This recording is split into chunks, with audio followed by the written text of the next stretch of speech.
அனைவருக்கும் வணக்கம்.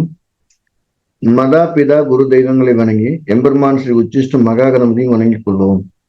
அனைவருக்கும் நீண்ட ஆயுள், நிறைந்த செல்வம், உயர்ந்த புகழ், மெய்ஞானம், பேரறிவு, பிரசன்ன ஞானம், பிரபஞ்ச அறிவு அனைத்தும் நிரம்ப கிடைக்கட்டும்.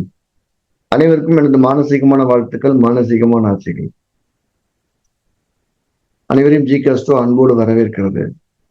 நம்ம ஏற்கனவே குருப்பெயர்ச்சி பலன்களை பத்தி பார்த்துட்டு இருக்கோம். அதோட தொடர்ச்சியா இன்னைக்கு 2வது பதிவை பார்க்கிறோம். நம்ம ஏற்கனவே பார்த்த பதிவுல ஒரு ராசிக்குள்ள கூடிய கிரகங்கள் அந்த அடிப்படை தத்துவம் அப்புறம் விரிவா சொல்லி இருக்கிறோம்.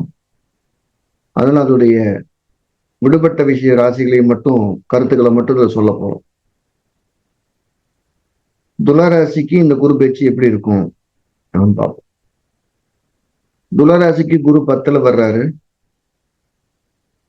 துளாராசிக்காரங்க எல்லாருமே தொழில ரொம்ப கூடுதல் கவனமா இருக்கணும். வேலைக்கு போறவங்களுக்கும் பிரச்சனை இருக்கு, தொழில் பண்றவங்களுக்கும் பிரச்சனை இருக்கு. வேலைக்கு போறவங்களுக்கு மேல அதிகாரிகளான இடைஞ்சல் இருக்கும். வெறும் 5 மாசம் தான் இடைஞ்சல் அதிகமா இருக்கும். அப்புறம் எந்த இடைஞ்சலும் இருக்காது. அதே தொழில் பண்றவங்களுக்கு புதுசா கடன் ஏற்படுங்க. அந்த தொழில ஒரு பயம் வந்துடும். அதனால கூடுதல் கவனமா இருக்கணும். தேவையான கடனை மட்டும்தான் வாங்கணும். தேவையில்லாத நிர்வாக செலவுகளை தவிர்ப்பது சால சிறந்தது. ஒரு திருமண உறவுல இருக்கக்கூடிய ஜாதகங்களுக்கு துளாராசிக்காரங்களுக்கு 10ல குரு வரக்கூடிய காலங்கள், திசையோ புத்தியோ குரு நடந்துட்டுச்சுன்னா கணவன் மனைவிக்குள்ள கசப்புகள் வரக்கூடிய காலமா இருக்கும். அதனால அந்த கசப்புகளை தவிர்ப்பது சால சிறந்தது. அந்த அந்த காலகட்டத்தில் வரக்கூடிய கடகத்துல குரு இருக்கக்கூடிய காலத்துல வரக்கூடிய கசப்புகளை அவங்க தவிர்க்கல அப்படின்னா அது காலம்புறம் தொடர்ந்து வந்துகிட்டே இருக்கும். அதில் பெருசுபடுத்தாம இருக்கிறது ரொம்ப முக்கியம். படிக்கக்கூடிய குழந்தைகளுக்கு எந்த தவறும் வராது, படிக்கலாம். வெளிநாடு வெளி மாநிலங்கள்ல போய் படிக்கணும், வேலைக்கு போகணுங்கிறவங்களுக்கு எந்த தொந்தரவும் இல்லை. உடல் ஆரோக்கியத்துல கூடுதல் கவனம் செலுத்த வேண்டிய அமைப்பு. எவ்வளவு பெரிய நோயா இருந்தாலும் குரு 10ல இருக்கக்கூடிய காலத்துல நமக்கு குணமாகக்கூடிய வாய்ப்புகள் உண்டு.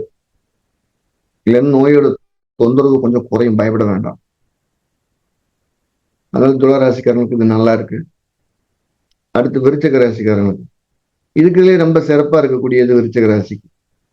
ராசிய குரு பார்க்கறதுனால நல்ல வளர்ச்சிகள் ஏற்படக்கூடிய காலம். எனக்கு வேலை இல்லைங்கிறவங்களுக்கு வேலை, திருமணம் இல்லைங்கிறவங்களுக்கு திருமணம், குழந்தை பாக்கியம் இல்லைங்கிற குழந்தை பாக்கியம், தொழில் சொல்லி வாழ்க்கைக்கு தேவையான பல விஷயங்கள்ல சில விஷயங்களை ஆணி அடித்தாற்போல கொடுத்துட்டு போகக்கூடிய தன்மை உண்டு.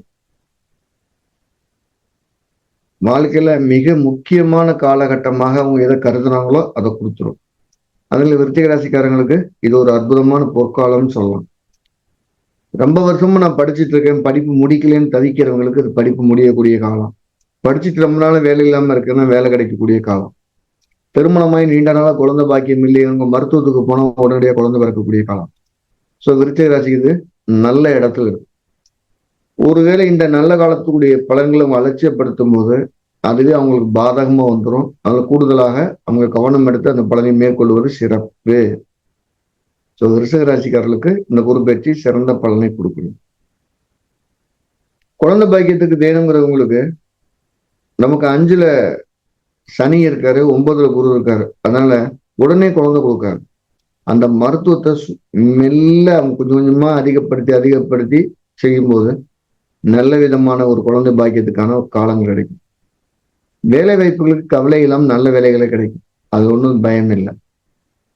உறவுகளை பத்தி பயப்பட வேண்டிய அவசியமே இல்லை. இது சால சிறந்தது. பெரும்பாலும் தந்தை மகனுக்குள்ள உறவுகளை மட்டும் கொஞ்சம் கசப்பு வரும் அல்லது கடன் வரும். ஆனா அதுவுமே தீர்க்கப்படக்கூடிய கசப்பும் கடனா இருக்கும்.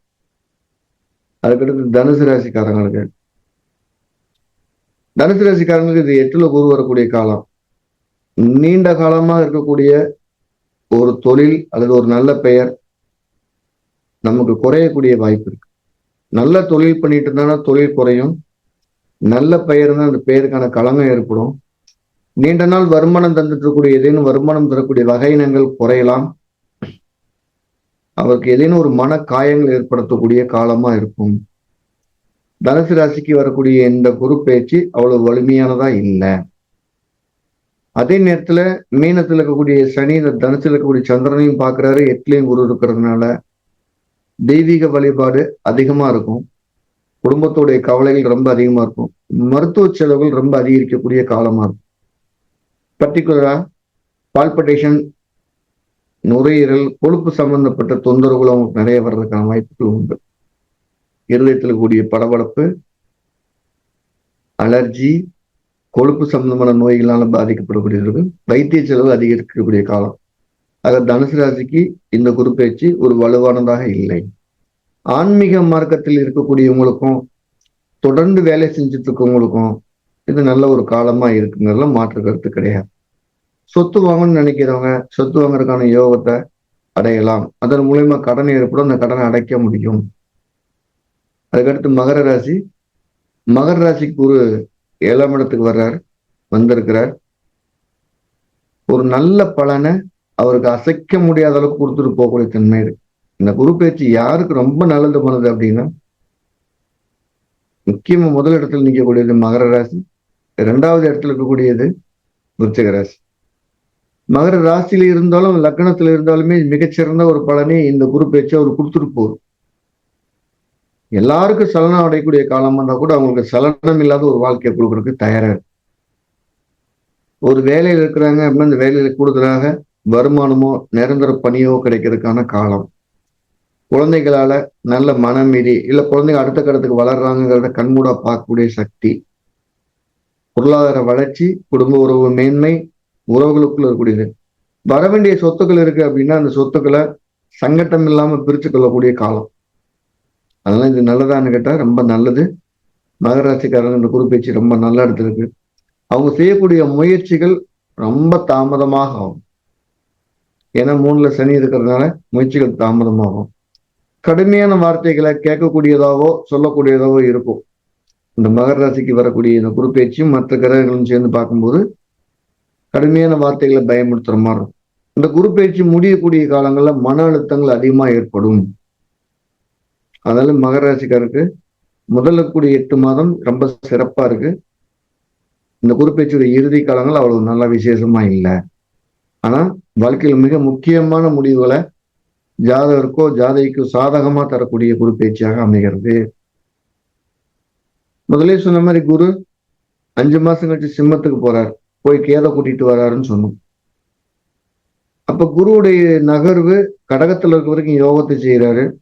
மறுபடியும் சிம்மத்துக்கு போகும்போது அஷ்டம குருவா வேலை செய்யும், மன வலிகளை கொடுக்குது. திரும்பி கடகத்துக்கே வந்துடுவாரு. அப்ப அவரால் ஏற்படுத்தப்பட்ட காயங்களும் கடன்களும் தொந்தரவுகளும் மற்றும் அவரே சரி செய்கிறார். ஸோ 2 விதமான நன்மைகள் அவர் கொடுக்கக்கூடிய தன்மையில் வருது. அதனால மகர ராசிக்கு நல்லது அதிகமாகவும் தீமை குறைவாகவும் இருக்கு. அதுக்கடுத்து கும்பராசிக்கு வருமானம் உயரக்கூடிய காலம் இது. கடுமையாக இருந்த மன இறுக்கம், மன அழுத்தங்கள் மாறக்கூடியது. ரொம்ப வருஷமா இருக்கக்கூடிய மன இறுக்கம், மன அழுத்தம், வருமானம் இல்லை அப்படிங்கறதுல அது தீரக்கூடிய காலமா இருக்கு. இந்த நேரத்தில் அவர் தனிமைப்படுத்தப்படுவாருன்னா ஆமா தனிமைப்படுத்தப்படுவார். ஆனா அவருடைய வருமானமும் குடும்ப சதவீதமும் நல்லா உயரக்கூடிய காலமா இருக்கு. அதே நேரத்தில் அவருக்கு இருந்த மன இறுக்கங்கள்லாம் வேகமா வெளியேறு. உடல்ல பர்டிகுலரா இடுப்பு சம்பந்தப்பட்ட பகுதிகள், கால் சம்பந்தப்பட்ட பகுதிகள் நோயோட அளவு கொஞ்சம் அதிகமா இருக்கும். வயிறுல அஜீரண கோளாறு நிறைய இருக்கும். அதை கொஞ்சம் நல்ல டாக்டரை பார்த்து வழிபாடு செய்து வருது, நல்ல கடவுள்கிட்ட போய் ஆத்மார்த்தமா பிரார்த்தனை பண்றது, நல்ல மருத்துவரை தேடி மருத்துவம் பார்த்துக்கிறதுலாம் சால சிறந்தது. மருத்துவம் கும்பராசிக்காரர்களுக்கு ரொம்ப அவசியம் தேவையுள்ள காலம் இது. குழந்தைகளாக இருக்கிறாங்கன்னா அவங்க வெளியில போய் தங்கி படிக்கலாம், வெளி மாநிலம் வெளிநாடுக்கு போய் படிக்கலாம். வேலை செய்யக்கூடியவங்க அதே மாதிரி வெளிநாடு வெளிமாநிலம் போய் வேலை செய்யலாம். அவங்களுக்கு நல்ல வருமானம் கிடைக்கக்கூடிய காலம்.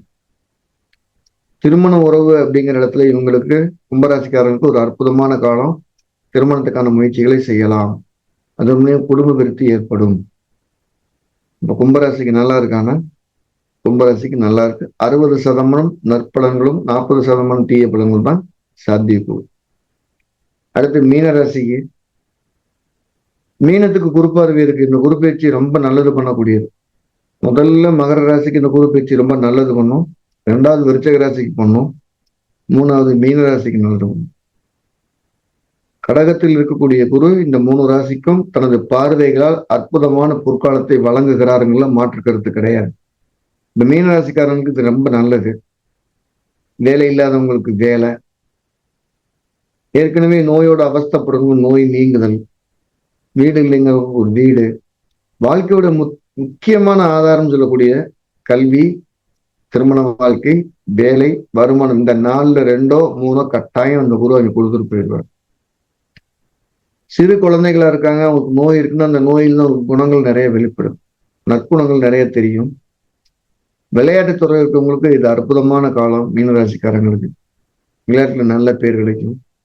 ஆன்மீக மார்க்கத்தில் இருக்கவங்களுக்கு குரு தனது உச்ச வீட்டுல இருந்து பார்க்கறது ஆன்மீக மார்க்கம் நல்லா இருக்கும். மீனத்துல இருக்கக்கூடிய ஜென்ம சனி ஒரு மன இறுக்கத்தை கொடுக்கும், அதுல மாற்று கருத்து கிடையாது. வேலையில இருக்கவங்க, தொழில் இருக்கவங்க எக்காரத்தை கொண்டு லீவுங்கிற ஒரு இல்லாம, வேலையில ஓய்வு இல்லாம வேலையை பாருங்க. குருவின் பார்வையில் இருக்கக்கூடிய சனி வேலை செய்யறதை விட 2 மடங்கு வருமானத்தை தந்தே தீரும். இந்த இடத்துல ஜென்ம சனி அப்படிங்கிறத யாரும் சோர்ந்து போக வேணாம்.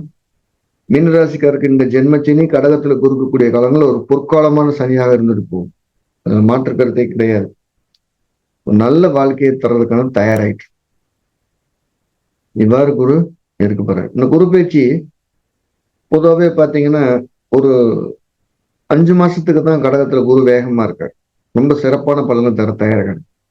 அதுக்கடுத்து அவரு சிம்மத்துக்கு போறார், போய் அங்கிருந்து மறுபடியும் வக்கரமாயி கேதுவோட வர்றார். திருப்பி கொஞ்ச காலத்துக்கு ஒரு 4 மாசமோ 5 மாசமோ அவர் கடகத்துல இருக்கணும். அப்ப அவர் இந்த சிம்மத்துல போகக்கூடிய இடையில இருக்கக்கூடிய ஒரு 84 நாள் இந்த பலன்கள்ல குறைபாடு இருக்கும். அப்ப நம்ம அந்த 84 நாள் கூடுதல் கவனமா இருக்கணும். நல்லா இருக்கிறவங்களுக்கு ஒரு பயம் இருக்கும், கெட்டு போறவங்க நிரந்தரமா கெட்டு போறவங்க பயம் வரும். அந்த 84 நாள் கூடுதல் கவனமா இருக்கும். அந்த 84 நாளுக்கு அடுத்து அவங்களோட வாழ்க்கை தரம் மறுபடியும் நல்ல நிலைமைக்கு வரும், தைரியமா இருக்கலாம். இருக்கிறதுலே ரொம்ப சுபகிரகம், இயற்கையான சுபகிரகம்ங்கிற குரு, அவர் தன் பார்வைகளால் நற்பலன்களை தருகிறார் அப்படிங்கிறது கூடுதலான ஒரு விஷயம். எல்லாரும் மதாபிதா குரு வழிபாட்டை தீவிரமா பண்ணிக்கங்க. எப்ப நம்ம பற்றற்று அல்லது பற்று குறைவாக இருக்கிறோமோ அப்பவே கிரகங்கள் தங்கள் தாக்கத்தை நம்ம மேல செலுத்துறத குறைச்சிக்கும். ஒரு கிரகத்துடைய தாக்கம் ரொம்ப அதிகமா இருக்கு, வலி அதிகமா இருக்குன்னா நீங்க பற்றோடு இருக்கிறீங்க. எவ்வளவு இருக்க பற்றிருக்கிறீங்களோ, ஆசாபாசங்கள் நோக்கி நகருறீங்களோ அந்த அளவுக்கு வலியும் அதிகமா இருக்கும். ஆசாபாசங்கள் குறைவா இருக்கக்கூடியவங்களுக்கு கிரகங்களால் தரக்கூடிய வலிகளும் குறைவாகவே இருக்கும். உங்களுடைய எண்ணங்களை, உங்களுடைய செயல்களை இறையை நோக்கி, இறை சக்தியை நோக்கி, இறையன்பை நோக்கி நகர்த்துங்க. முடிஞ்ச வரைக்கும் வீட்டுல தெய்வம் போடுங்க, ஒரு நிமிடம் மாதிரி எரியட்டும். உங்களால் ஏற்றப்படக்கூடிய தீபம் உங்களுக்கு ஒரு நல்ல விஷயத்தை செய்யாமல் போகாது. ஒரு பரிகாரத்தை நான் கோயில தான் போய் செய்தேன் அப்படிங்கிறத தாண்டி இருக்கிற இடத்துல இருந்தே ஆரம்பிப்போம். நல்லது செய்யறதுன்னு முடிவு பண்ணிட்டோம், நல்ல செயல் செய்யணும் முடிவு பண்ணிட்டோம், இருக்கிற இடத்துல ஆரம்பிச்சுறது சால சிறந்தது. அது என்னைக்குமே நல்லது, தொடர்ந்து செய்யறது நல்லது. சோ எல்லாம் வல்ல எம்பெருமான் உங்களுக்கு இந்த குரு பேச்சு மூலம் நல்லது வழங்கணும்னு நான் வேண்டிக்கிறோம். நம்ம ஜிகேஸ்ல என்ன பண்ணிட்டு இருக்கணும் அப்படின்னா, எல்லாருக்கும் ஜோதிடம் போய் சேரணும் அப்படின்னு ஒரு திட்டமிட்ட முறையான விலைகளோட நம்ம பாடங்கள் நடத்திட்டு இருக்கோம். ஏற்கனவே எனக்கு ஜோதிடம் தெரியும், ஜோதிடத்துல சிறப்பான பயிற்சிகள் வேணும் அப்படிங்கிறது ஜூன் மாசம் 20, 21 நாள் சென்னையில் நேரடி வகுப்பா இரு ஜாதக கூட்டு விளைவு அப்படிங்கிற 2 அல்லது 2க்கு மேற்பட்ட ஜாதகருடைய குணநலன்கள் ஜாதக அடிப்படையில் எப்படி இருக்கும் அப்படின்னு ஒரு விரிவான ஆய்வு வகுப்பு. அது எனக்கு நல்லது பண்றவர் ஏன் இன்னொருத்தருக்கு பண்ண மாட்டேங்கிறார், ஒரே ஆசிரியர்கிட்ட படிச்சா எல்லாருமே ஏன் பாஸ் ஆகுறது இல்லை அப்படிங்கிற மாதிரியான ஒரு ஆய்வுகளை அது சொல்ல வருது. அந்த வகுப்பை படிக்கணும் விருப்பம் இருக்கணும், கீழே இருக்க நம்பர்ல பதிவு செய்துக்கலாம். அது இல்லாம ஜாதகத்தையும் தாண்டி பிரசன்னம் படிக்கணும் விருப்பவங்களுக்கு சோழி பிரசன்னம் அப்படின்னு சொல்லி பாரம்பரியமான சோழி சம்பந்தப்பட்ட ஒரு பிரசன்ன வகுப்பு நேரடியாக சங்கரங்கோயில ஜூலை 10, 11, 12, 3 நாள் நடக்கிறது. படிக்கணும் விருப்பம் இருக்கும் படிக்கலாம். அதோட வகுப்புடைய சிறப்பம்சம்னா, முதல்ல நம்ம ஏன் பிறந்தோம், பிறக்கும்போது என்ன செஞ்சுட்டு இருக்கோம், தோஷம்னா என்ன, சபம்னா என்ன, வலிகள்னா என்ன, அது ஏன் ஏற்படுது, அது நீங்கிறதுக்கு என்ன வழி இருக்கு, நம்ம போயிட்டு இருக்க வழி சரியா தப்பா, எங்க தவறு நடக்குது அப்படிங்கிற நம்மளை பத்தின ஒரு ஆன்மீகம் சார்ந்த தேடுதலுக்கான ஒரு எவிடன்ஸ் லைஃப். அதெல்லாம் அதை படிக்கலாமான்னா சூப்பரா படிக்கலாம். இது அனுபவம் சார்ந்த பதிவுகளை சொல்றதுனால இந்த வகுப்பு நேரடியான ஒரு வகுப்புகளா இருக்கும். ஒரு பயிற்சியை பலகை வச்சு இப்படித்தான் பண்ணணுங்கிற நேரடி பயிற்சி வகுப்பா இருக்கும். படிக்க விருப்பம் இருக்கவங்க கீழே நம்பர்ல பதிவு செய்துக்குங்க. மீண்டும் நம்ம அடுத்த பதிவுல சந்திப்போம். எல்லாம் வல்ல எம்பெருமான் ஸ்ரீ உச்சிஷ்ட மகா கணபதி அனைவருக்கும் நீண்ட ஆயுளையும் நிறைந்த செல்வத்தையும், உயர்ந்த புகழையும், மெய்ஞானத்தையும், பேரறிவையும், பிரசன்ன ஞானத்தையும், பிரபஞ்ச அறிவையும் பெருமையோடு வழங்கட்டும். அனைவருக்கும் எனது மானசீகமான வாழ்த்துக்கள், மானசீகமான ஆசைகள்.